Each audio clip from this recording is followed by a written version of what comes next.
একটা গোপন বিষয় জানা গেল যে কেন নেতানিয়াহু মিশরের যেই শান্তি সম্মেলন ২০টা দেশের রাষ্ট্র এবং সরকার প্রধানরা যে আসলেন সেই সম্মেলনে তিনি কেন যোগ দিলেন না। তিনি বলেছেন যে ধর্মীয় একটা অনুষ্ঠান থাকার কারণে তার পক্ষে সম্ভব হয়নি। এটা আসলে আসল কারণ না। আসল কারণ হচ্ছে তার এই সম্মেলনে যোগ দেওয়ার ব্যাপারে এরদোয়ানের তীব্র আপত্তি ছিল। এরদোয়ান বলেছে যে যদি নেতানিয়াহু এই সম্মেলনে আসে তাহলে তাকে বহনকারী যে ফ্লাইট বিমান সেটা মিশরে ল্যান্ড করবে না। শেষ মুহূর্তে তিনি জানতে পারেন ইতিমধ্যে তখন তিনি ফ্লাইটে ওই ফ্লাইটের ভেতর থেকেই তিনি মিশরের প্রেসিডেন্টকে বলছে যে কোনোভাবেই নেতানিয়াহু এই সম্মেলনে আসতে পারবে না।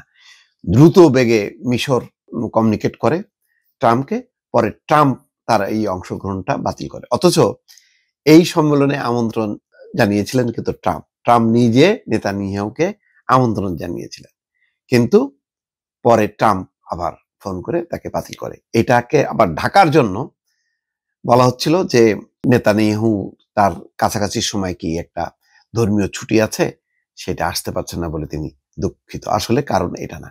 আবার এটাও ঠিক, দুইটা কারণ আছে।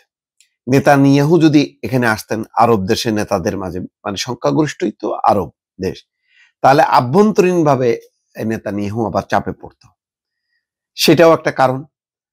কিন্তু বড় কারণ হচ্ছে এরদোয়ান সরাসরি নাকচ করছে, বলছে যে তিনি আসবেন না এবং তার ফ্লাইটটা ফেরত আসবে এমন পরিস্থিতির কারণে।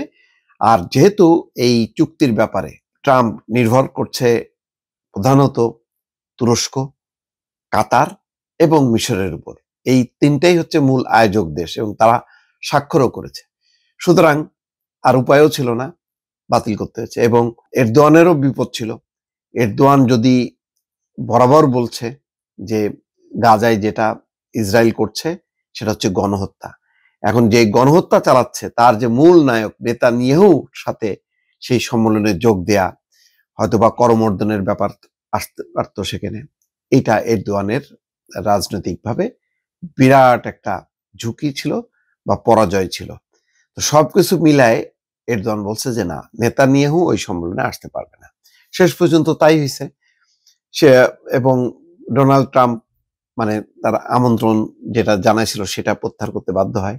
তুরস্কের প্রেসিডেন্ট এরদোয়ান হুমকি দিয়েছিলেন, ট্রাম্পকে বলেছিলেন নেতানিয়াহুকে আমন্ত্রণ বহাল থাকলে তাকে বহনকারী বিমান শারম আল শেখে, অর্থাৎ মিশরের যে পর্যটন শহর যেখানে এই সম্মেলনটা হওয়ার কথা, সেখানে অবতরণ করবে না। এটা ব্রিটিশ সংবাদ মাধ্যম দ্য গার্ডিয়ান এটা জানিয়েছে। সূত্র বলছে যে ট্রাম্পের সঙ্গে ফোনালাপে সোমবার সকালে ইসরায়েল থেকে নেতানিয়াহু সম্মেলনে যোগ দিতে সম্মতি জানিয়েছিলেন। এই সম্মেলনটি ট্রাম্প এবং মিশরের প্রেসিডেন্ট আবদেল ফাতাহ আল সিসির যৌথ সভাপতিত্বে অনুষ্ঠিত হওয়ার কথা, কিন্তু এরদোয়ানের আপত্তির কারণে পরিস্থিতি নাটকীয় মোড় নেয়। জানা গেছে তুর্কির প্রেসিডেন্ট তার বিমানে বসেই মিশরের আকাশ সীমা থেকে সিসিকে ফোন করে আপত্তি জানান। পরে নেতানিয়াহুর পক্ষ থেকে অংশগ্রহণ বাতিলের ঘোষণা আসে। ইসরায়েলের প্রধানমন্ত্রী দপ্তর বলছে যে প্রধানমন্ত্রী নেতানিয়াহুকে আজকে সম্মেলনে যোগ দিতে প্রেসিডেন্ট ট্রাম্প আমন্ত্রণ জানিয়েছিলেন।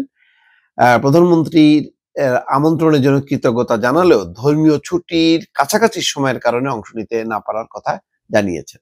তবে ইসরায়েলের কট্টরপন্থী ডানপন্থী মন্ত্রীরা সতর্ক করেছিলেন নেতানিয়াহু সম্মেলনে গেলে তারা পদত্যাগ করবেন।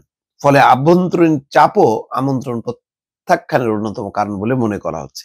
গাজায় যুদ্ধাপরাধের অভিযোগে নেতানিয়াহুর বিরুদ্ধে আইসিসি আন্তর্জাতিক অপরাধ ট্রাইব্যুনালের গ্রেপ্তারি পরোয়ানা জারি করেছে। যদিও মিশর ওই আদালতের সদস্য নাই, তবুও নেতানিয়াহুর উপস্থিতি আরব দেশগুলোর মধ্যে তীব্র প্রতিক্রিয়া সৃষ্টি হতে পারত।